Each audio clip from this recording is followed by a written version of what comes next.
안녕하세요. 네, 반갑습니다. 오늘 제가 말씀드릴 주제는요, 암이 잘 걸리는 사람들의 특징에 대해서 말씀을 드려보려고 해요. 이 특징이라는 이 어휘 선택이 잘 된 건지는 잘 모르겠는데, 아무튼 암이 잘 걸리는 사람들은 이런 특징이 있었어요. 제가 만나본 분들. 그러니까 제가 지금 오늘 말씀드리려고 하는 이 내용이 어떤 뭐 논문에 근거해서 말씀드리는 건 절대 아니라는 거. 어떻게 보면 논문이라든가 어떤 의학적인 어떤 전문적인 것보다는 제가 그동안 이렇게 만났던, 제가 약국 간 지가 한 25년, 30년 돼 가니까 만났던 수많은 환자분들, 그 다음에 제가 읽었던 어떤 의학적인 지식들, 그런 걸 통해서 제가 알게 된 경험들, 이런 것들을 취합을 해서 제가, 말씀을 드리는 거예요. 그러니까 100% 옳다, 100% 그르다 이런 게 아니라, 이런 분들은 암에 좀 잘 걸리더라 라는 것, 그 정도로 가볍게 생각하고 들어주셨으면 좋겠습니다. 이 암에 잘 걸리는 사람들의 첫 번째 특징은요, 바로 물을 마시지 않는다라는 거였어요. 이 수분이 우리 몸 안에서 들어와서 정말 중요한 역할을 하죠. 거의 생과 사를 결정짓는데 가장 중요한 영양소 중에 하나가 바로 이제 물이라고 할 수 있잖아요. 그러니까 이 물이 없게 되면 우리 몸 안에서 효소 반응도 일어나지 않는다라는 거 아마 아실 거예요. 그러니까 효소 반응이 일어나지 않으면 에너지 대사도 일어나지 않죠. 근데 그보다 더 중요한 게 뭐냐면 이 수분이 있어야 우리 몸 안에 생겨난 여러 가지 그 대사하고 남은 찌꺼기들 있죠. 대사산물이라고 그러는데 그 대사산물, 노폐물이라든가 그런 여러 가지 독소라든가 이런 것들을 씻어내주는 게 바로 물이거든요. 근데 이게 수분이 부족해서 잘 씻어내지지 않는다면 우리 몸 안에 있는 쓰레기를 해결할 수가 없는 거예요. 이 쓰레기들이, 이 물에 녹는 쓰레기들이 이 수분에 녹아서 호흡을 통해서 밖으로 나가든지 땀을 통해서 밖으로 나가든지 소변이나 대변을 통해서 밖으로 나가줘야만이 이 우리 몸이 계속 순환이 되면서 이렇게 무독화가 되면서 이렇게 그러니까 정화가 되는 거죠. 그래서 이제 암을 유발할 수 있는 원인 물질들이 제거가 돼야 되는데 이 물을 먹지 않게 되면 그게 일어나지 않는다라는 겁니다. 두 번째로 암에 잘 걸리는 사람들을 보면요, 장이 좋지 않은 분들이 대부분이었어요. 그러니까 장이 안 좋다, 이제 그 말은 변비가 있을 수도 있고요, 뭐 설사가 있을 수도 있고요, 변비와 설사가 교대로 나타나는 경우도 있고요. 그게 조금 더 발전해서 뭐 알러지 질환을 앓고 있는 분들도 있고, 뭐 과민성 대장염이라든가 뭐 장개실이라든가 뭐 또는 뭐 궤양성 장염이라든가 이런 여러 가지 증상들을 다 통합해서 장이 좋지 않다라고 이제 한마디로 표현할 수 있는 건데, 이런 장이 좋지 않은 환경을 갖게 되면 우리가 어떤 그 외부에서 건강하지 못한 음식물을 먹었을 때 이제 여러 가지가 해당이 될 수 있겠죠. 뭐 농약이 들어있는 어떤 채소라든가 농약이 묻어있는 과일이라든가 또는 뭐 어떤 그 성장 촉진제가 들어가 있는 뭐 우유라든가 뭐 항생제가 또 많이 들어가 있는 뭐 육고기라든가 또는 그런 음식물들을 담은 식기류에 있는 뭐 비스페놀 A나 뭐 다이옥신 같은 그런 독성 물질들이라든가 이런 건강하지 못한 음식물들이 몸 안에 들어왔을 때 이게 장이 건강하지 않으면 이게 그냥 내 몸에 들어온다라는 거예요.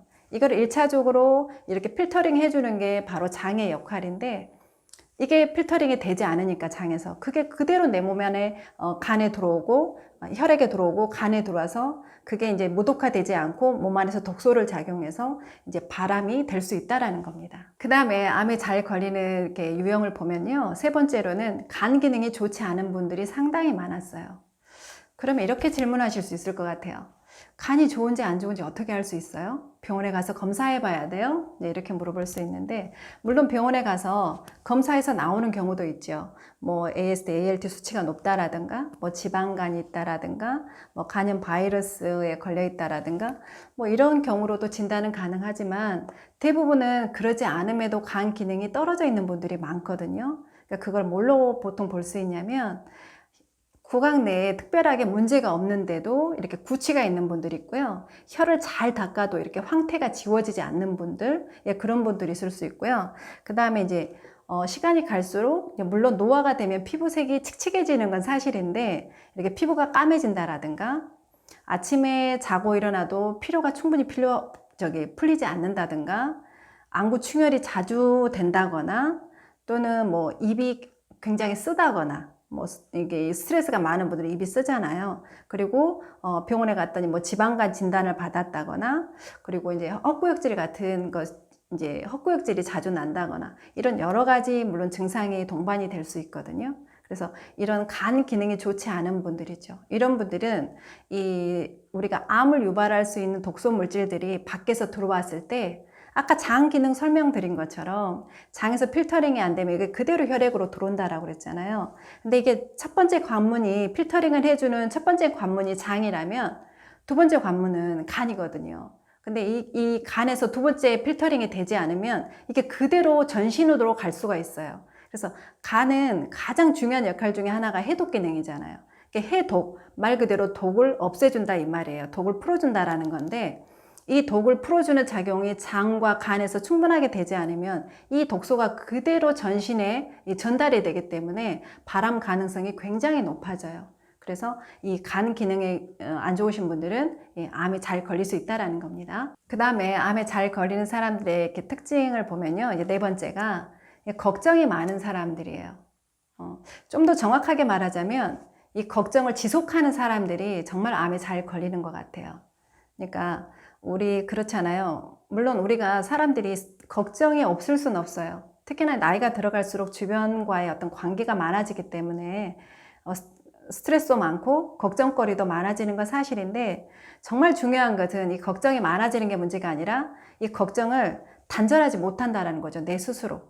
이 암에 잘 걸리는 사람들은 내 스스로 내 능동적인 의지로 이 걱정을 차단하지 못하고 외부에서 이렇게 단절을 시켜줘야만이 이렇게 회복이 되시는 분들.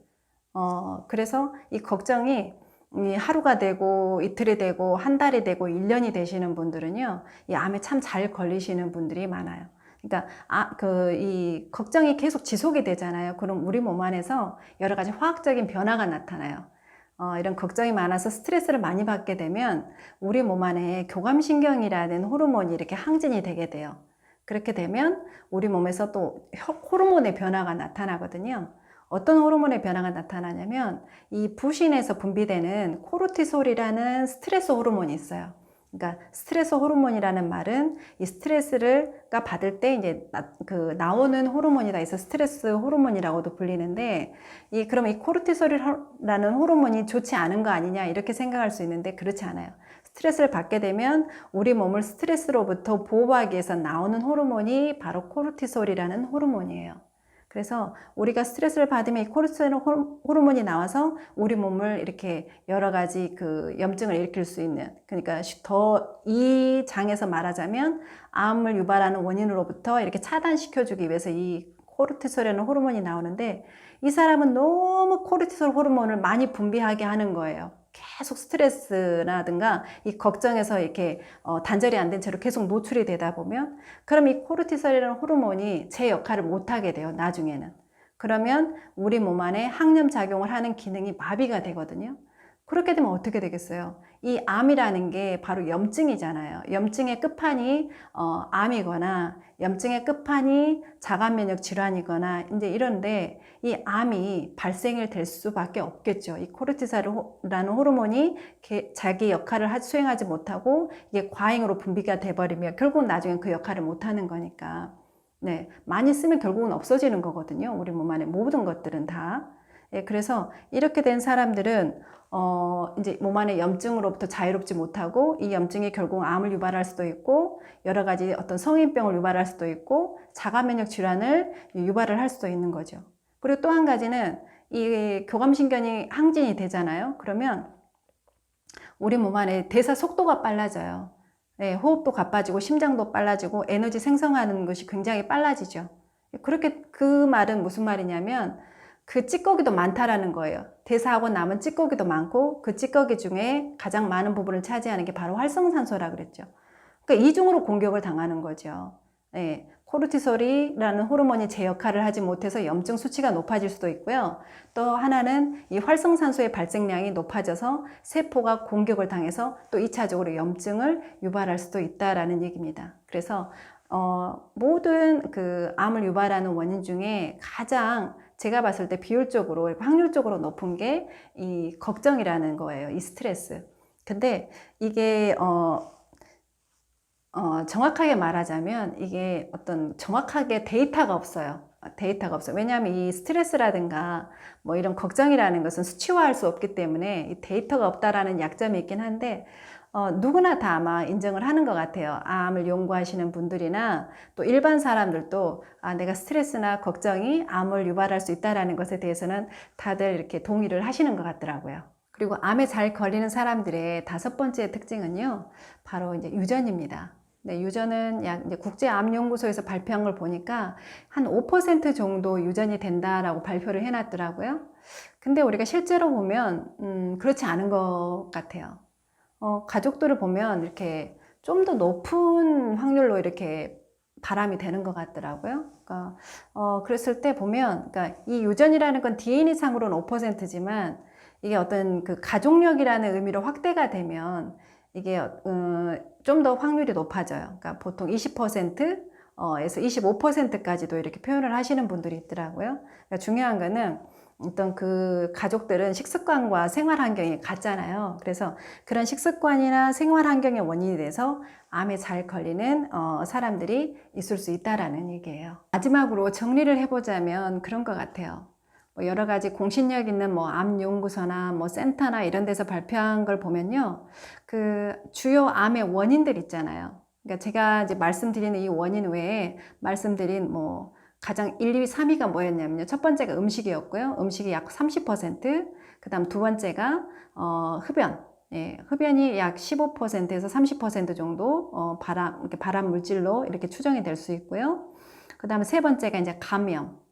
감염이죠. 그러니까 예를 들면 뭐 자궁경부암 같은 경우는 바이러스에서 오고, 뭐 간암 같은 경우도 이제 간염 바이러스에서 오고, 또 뭐 헤리코박터 파이오리라는 균에서 뭐 위암이 발생이 될 수 있고, 그러니까 이런 여러 가지 감염. 그러니까 이 세 가지가 거의 90%, 그러니까 80%에서 90%를 차지하는 발암 추정 물질 내지는 뭐 발암 가능 물질로 이렇게 소개가 되어 있더라고요.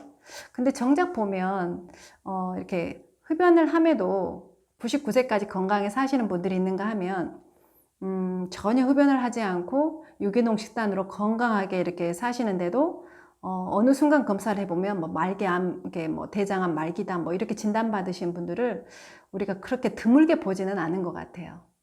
그렇다면 정작 중요한 거는 물론 이런 음식이라든가 뭐 흡연이라든가 감염이라든가 뭐 여러 가지 뭐 환경 오염이라든가 방사선 이런 거 굉장히 중요하죠. 이게 굉장히 중요하고 우리가 차단해야 될 발암 물질들인데 진짜 중요한 거는 제가 방금 말씀드린 이 5가지 있죠. 물을 잘 먹지 않거나 장이 좋지 않거나 간이 좋지 않거나 걱정을 계속해서 끌고 가거나 또는 어떤 그 가족력으로 어떤 유전의 환경에 노출이 되어 있거나 이런 분들이 이런 좋지 않은 그런 외부 환경을 만났을 때 암이 되는 거지, 이런 제가 방금 말씀드린 이런 5가지 정도 이 5가지 해당하는 이런 나쁜 조건들이 없이 건강한 내 몸의 신체 조건을 갖고 있는 분들은요, 이런 외부의 환경에 노출됐을 때도 암에 걸리지 않더라는 거예요. 그러니까 중요한 거는 물론 이런 환경에 노출이 되지 않도록 우리가 건강한 식습관이나 어떤 건강한 어떤 그런 뭐 생활 습관을 갖는 것도 굉장히 중요하지만 정말 중요한 것은 내가 방금 제가 말씀드린 이 5가지 조건을 내가 노출이 되지 않도록 이런 게 극복이 잘 되도록 평소에 내가 꾸준하게 건강 관리를 하는 게 정말 중요한 것 같아요. 제가 오늘은 암에 잘 걸리는 사람들의 특징에 대해서 설명을 드렸어요. 제 영상을 좀 참고를 하시고요. 제 영상을 보신 분들은 모두 다 암에 걸리지 않고 무병장수하시기를 바랍니다. 오늘 영상 들으셔서 감사합니다.